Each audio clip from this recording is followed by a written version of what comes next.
Diary with पूजा। तो आज के दिन की शुरुआत मैं करती हूँ अपनी प्यारी ग्रीन टी से, जो मैं अभी पी के थोड़ी देर पहले चुकी हूँ। फिर उसके बाद नहा धो के फ्रेश होके मंदिर जाके भी आ चुकी हूँ। तो अभी गाइस पीछे देख सकते हो आप, मेरे सारे टीने मीने शीने सभी बैठे हुए हैं। तो गाइस आज है मेरा ज़ूलॉजी का पेपर, बहुत ज़रूरी। मैं उस पेपर को देने के बाद आपको बताऊंगी मैंने किस तरीके से पेपर दिया। फिर मैं भी थोड़ी सी पढ़ाई वगैरह कर लेती हूँ गाइस। मैं आपको दिखाऊंगी कि मेरा कैसा सिलेबस है यार, इतना हेडेक वाला। मैं क्या करूँ, मैं खुद परेशान हूँ। तो मैं दूसरों को क्या बोलूँ, पर पढ़ने तो पड़ेगा यार। रो कर पढ़ो, हंस के पढ़ो, पढ़ाई के बिना तो कुछ नहीं है। पर चलो कोई नहीं, मैं आपको थोड़ी देर के बाद मिलती हूँ। ऐसा भी ना, मैं ब्रेकफास्ट करके आई थी तो लाइट चली गई थी, अभी लाइट आई है। मैं पढ़ाई कर रही थी और मेरा भाई मुझे कुरकुरा दे के चला गया, पता नहीं कहाँ फेंक के गया वो। ये एक कुरकुरा दे के गया यार। देखो कैसे कहते भाई होते, रक्षाबंधन आ रहा है, कुछ तो अच्छा करे। पर नहीं, वो 10 रुपए के कुरकुरे चिपका देंगे हमें और फिर बोलेंगे यार यही है हमारा बजट। पर चलो कोई नहीं, भाई तो 2 रुपए की चीज़ ही लेके दे देना, वही बहुत होती है। पर चलो गाइज मैं आपको थोड़ा बता दूँ ना, मुझे ना किस तरीके का सिलेबस आते हैं। आप भी देख रहे हैं यार क्या क्या क्वेश्चन पेपर में आते हैं।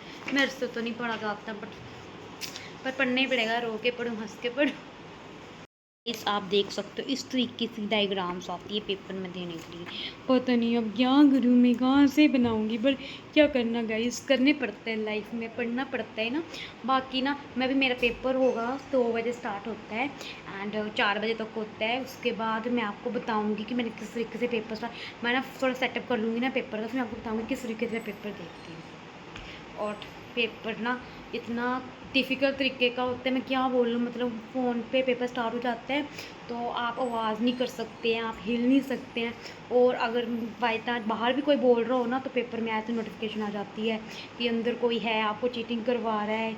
या मुझे तो एक पेपर में ना 12 वार्निंग्स मिल चुकी थी, क्योंकि बाहर कोई बोल रहा होगा। अभी मेरा ये 3rd पेपर चला है और मैं थोड़ा बताती हूँ गाइस। मैं अभी फ्री हुई हूँ अपना एग्ज़ाम देकर, आप देख सकते हो। मैंने अभी एग्ज़ाम देकर फ्री हुई। मैं आपको बताती भी कि किस तरीके से मैं एग्ज़ाम देती हूँ, किस तरीके से मैं बैठती हूँ। लेकिन मेरे पास फ़ोन एक ही है, क्या करूँ, गरीब हूँ ना। अब मैं कहाँ से 2 फ़ोन लेके आती, तो मैं आपको शूट कैसे करती कि हाँ इस तरीके से मैं पेपर देती हूँ। तो इसलिए मैं ना पेपर तो दे बैठी हूँ। अब नेक्स्ट टाइम कभी होगा तो भगवान की दया से मैं 2 फ़ोन ले लूँगी। तो एक तो मैं आपको शूट करके बताऊँगी कि इस तरीके से मैं सेटअप करती हूँ पेपर का। एक्चुअली मैं 3-4 पिलो लगाती हूँ, उसके ऊपर बॉक्स रखती हूँ, फिर फ़ोन लगाती हूँ, सामने मैं पेपर देने बैठ जाती हूँ। और उसके बाद अभी मेरा 4:30 बजे पेपर कंप्लीट हुआ था। और अभी ना मुझे कॉल आ रही थी, सुबह भी मुझे कॉल आ रही थी मेरी बहन की कि हम आएंगे, पर उनका पक्का पता नहीं। उसने मुझे बोला मैं तुझे आधे घंटे में बताती हूँ। अब पता नहीं क्या बनता है कि वो मुझे कॉल करती है कि नहीं, वो तो देखेंगे बाद में वो आएंगे कि नहीं। बाकी अभी मेरे सर से टेंशन ख़त्म हो गई एग्ज़ाम, क्योंकि अब मुझे बचे हैं सिर्फ 2 पेपर। वो तो इतने ईजी है ना, वो तो मैं बिना पढ़े भी दे सकती हूँ। एक इंग्लिश का पेपर और एक इन्वायरमेंट साइंस का। तो मुझे टेंशन नहीं होती, ये बस जो ये बॉटनी ज़ूलॉजी केमिस्ट्री होती है वो होते हैं सर खाने वाले पेपर। पर चलो जो इजी वाले पेपर हैं वही बचे हैं, डिफ़िकल्ट वाले ख़त्म हो जाएंगे तो मुझे पेपरों की इतनी टेंशन भी नहीं है। बाकी मैं आपको मिलती हूँ शाम को। अभी मैं रेडी हो चुकी हूँ एक्चुअली ना। अभी मेरी ना मामा की बेटी की कॉल आई थी कि अभी ना हम आ रहे हैं और तू ऐसा करना कि ज्वालाजी बस स्टैंड आ जाना, फिर हम ना मंदिर चलेंगे घूमने। तो मैं भी आपको बताऊंगी कि हमने वहाँ में किस तरीके से दर्शन किए, हम कहाँ कहाँ घूमने गए, हमने क्या खाया क्या लिया, मैं आपको सब कुछ बताऊँगी। ठीक है, अभी हम मिलते हैं बस स्टैंड में जाके उनके साथ, तब आपको उनको बताऊँगी। ओके गाइस, हम सीधे मंदिर आ गए थे। ये मेरी चाचू की बेटी है और जिन बहनों को मैं वेट करी थी, एक तो यहाँ पे अपने फ़ोन में लगी पड़ी हुई थी और दूसरी बेचारी आगे भाग रही थी कि पता नहीं कितनी जल्दी जाके बस ले लेगी, उड़ कर जाएगी जनता। और इसको अपनी बेटी की कोई फिक्र नहीं कि बेटी कहाँ घूम रही है, माँ चली है मस्त मौला। बेटी बेचारी माँ के पीछे पीछे भागी हुई है।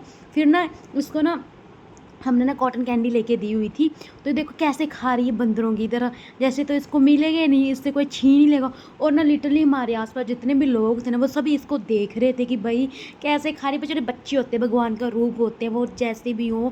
और यार मैंने इससे मांगी, इसने मुझे बिल्कुल नहीं दी, इतनी पीछे पीछे कर रही थी। इसने मेरे को टच करने नहीं दी अपनी कॉटन कैंडी को और जेब निकाल रही थी। फिर मैं इसका हाथ मुँह धुलाने लगी, पूरे मुँह गंदा कर दिया था इसने कॉटन कैंडी के साथ। फिर मैं इसका सारा मुँह साफ़ किया पानी के साथ। फिर मैं इसको लेके चल पड़ी वापस। हम वापस घर जा रहे थे तो क्योंकि हम ऑलरेडी लेट हो चुके थे, हमने घर भी पहुंचना था।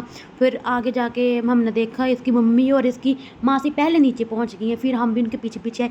यहाँ पे ना इसकी ना कन्या पूज रहे, तो ये पता है क्या बोलती मेरे चाचू की बेटी कि ना जो भी इसको क्या हमें पैसे देंगे ना वो मैं आधे आधे रख लूँगी। मैंने बोला अच्छा। तो दीदी ने बोला यार इसको तो 10 रुपये दिए, बोलती मैं 5 भी रुके। यहाँ पे ये शॉपिंग कर रही थी, इसने पप्पड़ पुप्पड़ और ज़्यादा ना शूट नहीं करवाए, फिर हम घर वापस आ गए।